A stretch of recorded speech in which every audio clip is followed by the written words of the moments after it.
வணக்கம். இது உங்கள் குருமணி. கல்வி மற்றும் வேலைவாய்ப்பு செய்திகளை நம்ம தொடர்ந்து பார்த்துக்கிட்டு வரோம். இன்று 6ஆம் வகுப்பு குடிமியல் பகுதியில் 2வது பாடம் சமத்துவம் பெறுதல் பாடத்தை பற்றி பார்க்க போகிறோம். இது டிஎன்பிசிக்கு தயாராகிற மாணவர்களுக்கு மிகவும் உபயோகமாக இருக்கும். வாங்க பாடத்துக்குள்ளே போவோம். சமத்துவம் பெறுதல் முதல்ல எடுத்தோன்னே பாரபட்சம், முன்முடிவு, ப்ரீஜட்ஜ் அப்படின்னா என்னன்னு விளக்கியிருக்காங்க. அதாவது பாரபட்சம் என்பது மற்றவர்களை பற்றி எதிர்மறையான அல்லது தாழ்வான முறையில் கருதுவது. அவரை பற்றி அறிந்து கொள்ளாமலேயே நம்மளாக ஒரு முடிவு எடுத்துக்கிறது தான் ப்ரீஜட்ஜ். இந்த விஷயத்துக்கு இவன் சரிப்பட்டு வர மாட்டான் அப்படின்னு சொல்கிறது தான் ப்ரீஜட்ஜுக்கு எடுத்துக்காட்டு. அதுக்கான காரணங்கள் கொடுத்துருக்காங்க பாருங்கள்.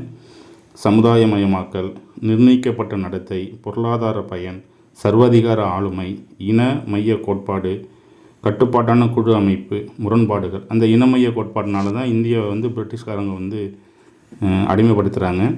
இந்த மாதிரி சர்வாதிகார ஆளுமைங்கிறத பொறுத்த வரைக்கும் ஹிட்லரு, முசோலினி அதெல்லாம் இந்த கேட்டகரியில் வருவாங்க.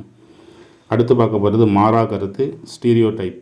ஏற்கனவே நம்ம முன்முடிவு தப்பாக எடுத்துடுறோம் அப்படின்னா நம்மளுடைய கருத்தும் மாறப்போகிறது கிடையாது. கிட்டத்தட்ட இது ஒரு தவறான கண்ணோட்டத்தை தான் உருவாக்குது. அந்த கண்ணோட்டத்தை எப்போதும் மாற்றிக்காமல் மனசுலேயே வச்சுருப்போம். ஸோ இதுதான் ஸ்டீரியோ டைப்பு. இன்இக்வாலிட்டி, சமத்துவமின்மை மற்றும் பாகுபாடு, டிஸ்கிரிமினேஷன் அப்படின்னா என்ன அப்படின்னா ஒருவர் மற்றொருவரை ஏதோ ஒரு வகையில் பாகுபாடு நடத்துறது. அது ஜாதி ரீதியாக இருக்கலாம், மத ரீதியாக இருக்கலாம், இன ரீதியாக இருக்கலாம், பாலின ரீதியாக கூட இருக்கலாம். இந்த பாகுபாடுகள் தான் சமத்துவமின்மை மற்றும் தீண்டாண்மைக்கு காரணமாக அமைகிறது. இந்திய அரசியலமைப்பு சட்டத்தில் ஆர்டிக்கல் 15 சப்டிவிஷன் 1 எந்த ஒரு குடிமகனையும் மதம், இனம், மொழி, பாலினம், பிறப்பிடம் அடிப்படையில் பாகுபடுத்தக்கூடாது அப்படின்னு சொல்கிறாங்க. இந்த பாகுபாடுன்னு வரும்பொழுது தென்னாப்பிரிக்காவில் நிறவெறிக்கு எதிராக போராடின நெல்சன் மண்டேலா அவர்களை பற்றி நம்ம தெரிஞ்சுக்கணும். கிட்டத்தட்ட 27 ஆண்டுகள் தொடர்ந்து அவர் சிறைவாசம் அனுபவித்தார். 1990 விடுதலை கிடச்சிச்சு. தென்னாப்பிரிக்காவில் நிறவெறிக்கு அவர் ஒரு முற்றுப்புள்ளி வச்சார். இன்று தென்னாப்பிரிக்கா அமைதியாக இருக்கிறதுக்கு அவருடைய பங்களிப்பு மிக முக்கியமானது. இந்த பாகுபாட்டில் அடுத்து நம்ம முக்கியமாக தெரிஞ்சுக்க வேண்டியது ஜாதி ரீதியான பாகுபாடு. ஜாதி ரீதியான பாகுபாடு வேத காலத்தில் வர்ணாசிரமத்திலேருந்து தொடங்குது. ஆரம்பத்தில் இந்த ஜாதி ரீதியான பாகுபாடு நெகிழும் தன்மையுடன் ஒரு ஃப்ளெக்சிபிலிட்டியாக தான் இருந்துச்சு. செய்யும் தொழில் அடிப்படையாக தான் இருந்துச்சு. பிற்கால வேத காலத்தில் தான் அது ஒரு இறுகின தன்மையுடன் ரொம்பவும் வேறுபாடு நிறைந்ததாகவும் பிறப்பின் அடிப்படையிலாகவும் மாறுது. ஸோ இந்த ஜாதிய பாகுபாடுகளில் ஒழிக்கிறதுக்கு பாடுபட்டவங்களில் மிக முக்கியமான ஆள் டாக்டர் B.R. அம்பேத்கர். அவரோட இயற்பெயர் பாபா சாஹிப் அப்படின்னு அவரை சொன்னால் எல்லாருக்கும் தெரியும். அவர் இந்திய அரசியல் சட்ட நிபுணர், பொருளாதார நிபுணர், அரசியல்வாதி, சமூக சீர்திருத்தவாதி, பன்முகத்தன்மை கொண்டவர். 1915 தன்னுடைய MA பட்டத்தை பெற்றார். 27 கொலம்பியா பல்கலைக்கழகத்தில் PhD பட்டம். இதுக்கு இடையில் 1923 லண்டன் ஸ்கூல் ஆஃப் எக்கனாமியில் டாக்டர் ஆஃப் சயின்ஸ் பட்டமும் அவர் வாங்கியிருக்காரு. அரசியல் நிர்ணய சபையில் வரைவு குழுவோட தலைவராக அவர் இருந்தார். இந்திய அரசியல் சட்டத்தோட தந்தைன்னு அவரை சொல்லுவாங்க. இந்தியாவின் முதல் சட்ட அமைச்சர் அவர் தான். அவர் இறப்புக்கு பிறகு 1990 பாரத ரத்னா விருது அவருக்கு கொடுத்தாங்க. இன்னொரு வகையான பாகுபாடுங்கிறது பாலின பாகுபாடு, ஜெண்டர் டிஸ்கிரிமினேஷன். ஆண் பெண் இடையேயான அந்த வேறுபாடுங்கிறது தான் நம்ம பாலின பாகுபாடுன்னு சொல்கிறோம். இப்போயும் நம்ம பார்த்தோன்னா ஆண்களுக்கு பிடித்த கலர், பெண்களுக்கு பிடித்த கலர் அப்படிலாம் நம்ம சொல்கிறதெல்லாம் பாலின பாகுபாடு தான். மத ரீதியான பாகுபாடு, ஒரு தனி மனிதனையோ ஒரு குழுவையோ மதத்தின் மீதையோ நம்ம பாகுபாடு நடத்தினோம்னா அது மத ரீதியான பாகுபாடுன்னு பேர். அடுத்து சமூக பொருளாதார சமத்துவமின்மை. இவ்வளோ பாகுபாடுக்கு இடையில் மிக முக்கியமான ஒரு விஷயமாக பார்க்குறது சமூக பொருளாதார சமத்துவமின்மை. எங்கெல்லாம் அந்த இண்டிகேட்டர், அதாவது குறைவான தொழில் வளர்ச்சி, குறைவான வேளாண் உற்பத்தி, குறைவான மனித மேம்பாடு இதெல்லாம் இருக்கோ அங்கெல்லாம் வருவாய் குறைந்த மாவட்டமாக தான் இருக்கும். அதே போல் எங்கெல்லாம் கல்வி அறிவு குறைவாக இருக்கோ அங்கே பாலின விகிதம் குறைவாக இருக்குன்னு சொல்லியிருக்காங்க. ஃபார் எக்ஸாம்பிள் ஒரு அட்டவணை கொடுத்துருக்காங்க. எழுத்தறிவு மிகுந்த மாவட்டமாக கன்னியாகுமரி, சென்னை, தூத்துக்குடி இனங்கண்டிருக்காங்க. எழுத்தறிவு குறைந்த மாவட்டமாக இந்த பக்கம் தருமபுரி, அரியலூர், விழுப்புரம், கிருஷ்ணகிரி இருக்குது. இந்த இடத்துல உள்ள பாலின விகிதத்தை பாருங்கள். எழுத்தறிவு மிக்க நீலகிரியில் 1000 ஆண்களுக்கு 1041 பெண்கள் இருக்காங்க. தஞ்சாவூரை பார்த்திங்கன்னா 1031 பெண்கள் இருக்காங்க 1000 ஆண்களுக்கு.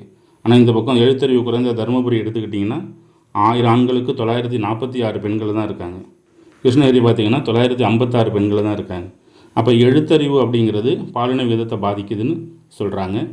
அடுத்து சமத்துவம் ஈக்குவாலிட்டி, ஆர்டிக்கல் 14 இந்திய அரசியல் சட்டத்தில் ஆர்டிக்கல் 14 என்ன சொல்லுது? சட்டத்தின் முன் அனைவரும் சமம் அப்படிங்கிற வார்த்தையை சொல்லுது. நமக்கு பல்வேறு வகையான சுதந்திரங்களை அரசியலமைப்பு சட்டம் நமக்கு கொடுத்துருக்கு. நம்மளுடைய விருப்பப்பட்ட மொழியை பேசுகிறதுக்கும், விழாக்களை கொண்டாடுறதுக்கும், கருத்துக்களை சொல்கிறதுக்கும், நமக்கு பிடிச்ச மதத்தை பரப்புறதுக்கும், அது தொடர்பான விஷயங்களை வெளிப்படுத்துறதுக்கும் நமக்கு நிறைய சுதந்திரம் கொடுத்துருக்காங்க. சமத்துவம்னு வரும்பொழுது தீண்டாமையை ஒரு குற்றமாக அறிவிச்சிருக்கோம். ஆர்டிகல் 17 படி இந்தியாவில் தீண்டாமை தடை செய்யப்பட்டது. எந்த வடிவத்தில் இருந்த தீண்டாமையும் இந்தியாவில் தடை செஞ்சுருக்கோம். ஸோ இந்த சமத்துவத்தை பேசும்போது இந்திய அரசியலமைப்போட முகவுரையை பற்றி பார்க்கணும். முகவுரைங்கிறது ஒரு புத்தகத்தோட முன்னுரை மாதிரி. இந்திய அரசியலமைப்போட முகவுரையில் என்ன சொல்லியிருக்காங்க, சில கருத்துக்கள் தொடர்ந்து கேள்வியில் வந்துக்கிட்டு இருக்கு, அதை கொஞ்சம் கவனிங்க. இந்திய மக்களாகிய நாம் உறுதியான ஒருமனதான தீர்மானத்துடன் இந்தியாவை இறையாண்மை மிக்க மக்களாட்சி சமதர்ம மதசார்பற்ற குடியரசாக உருவாக்குவோம் அப்படின்னு சொல்லி கொடுத்துருக்கோம். 3 வகையான நீதிகளை இந்த இடத்துல பேசியிருக்காங்க. சமூக, பொருளாதாரம் மற்றும் அரசியல் நீதி அப்படின்னு 3 வகையான நீதி நமக்கு தராங்க. நாட்டில் சமத்துவத்தையும் சகோதரத்துவத்தையும் வளர்க்குறதுக்கு தனி மனித மாண்பையும் வளர்க்குறதுக்கு நம்ம பாடுபடுவோம்னு சொல்லி இந்த சட்டத்தை இன்று, அதாவது 1949 நவம்பர் 24 இந்திய மக்களாகிய நாம் நமக்காக ஏற்றுக்கொள்கிறோம் அப்படின்னு சொல்கிறாங்க. 4 கேள்வி. அந்த இறையாண்மை மிக்க மக்களாட்சி சமதர்ம மதசார்பற்ற குடியரசு அந்த வருஷம் முக்கியம்.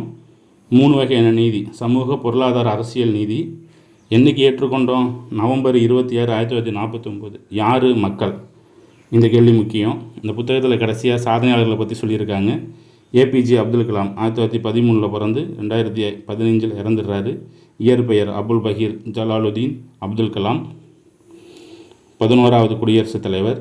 மக்கள் குடியரசுத் தலைவர்னு சொல்கிறாங்க. ராமநாதபுரத்தில் ஸ்கூல் லைஃபு, திருச்சி ஜெயின் ஜோசப் காலேஜ் லைஃபு, சென்னை MITயில் பொறியியல் பட்டம், விண்வெளித்துறை பொறியியல்.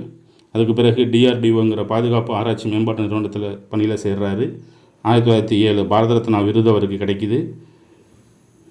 அவர் எழுதின புத்தகங்கள் இந்தியா 2020, அக்னி சிறகுகள், எழுச்சி தீபங்கள், லூமினஸ் பார்க், மிஷன் இந்தியா அப்படிங்கிறது. இவருடைய செல்ல பெயர் இந்தியாவின் ஏவுகணை மனிதர். அடுத்த ஒரு சாதனையாளர் திரு விஸ்வநாதன் ஆனந்த்.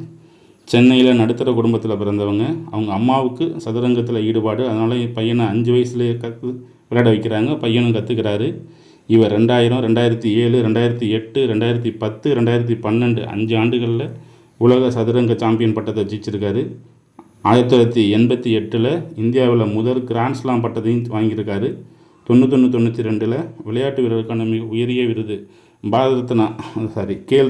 ராஜீவ்காந்தி கேல் ரத்னா விருதையும் பெற்ற முதல் வீரர் இவர் தான். 2007 பத்ம விபூஷன் விருது இவருக்கு கொடுத்துருக்காங்க. இன்னொரு பர்சனாலிட்டி செல்வி சே இளவழகி.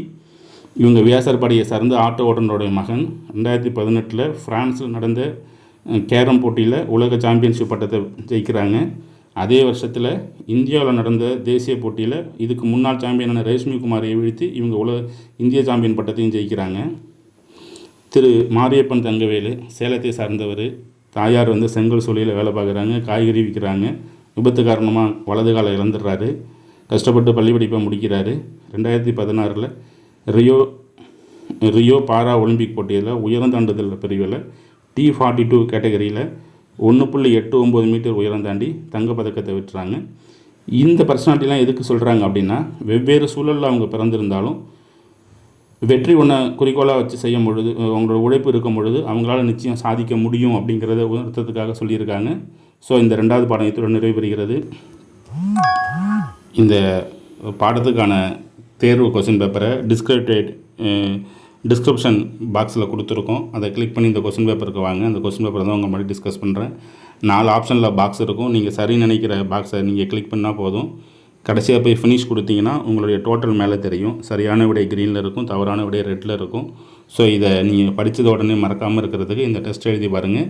இன்னொரு லிங்க்கில் இந்த நோட்ஸ் கொடுத்துருக்கோம், தேவைன்னா அதை டவுன்லோட் பண்ணிக்கிங்க. இந்த சேனலில் பிடிச்சவங்க சேனலை சப்ஸ்கிரைப் பண்ணுங்கள்.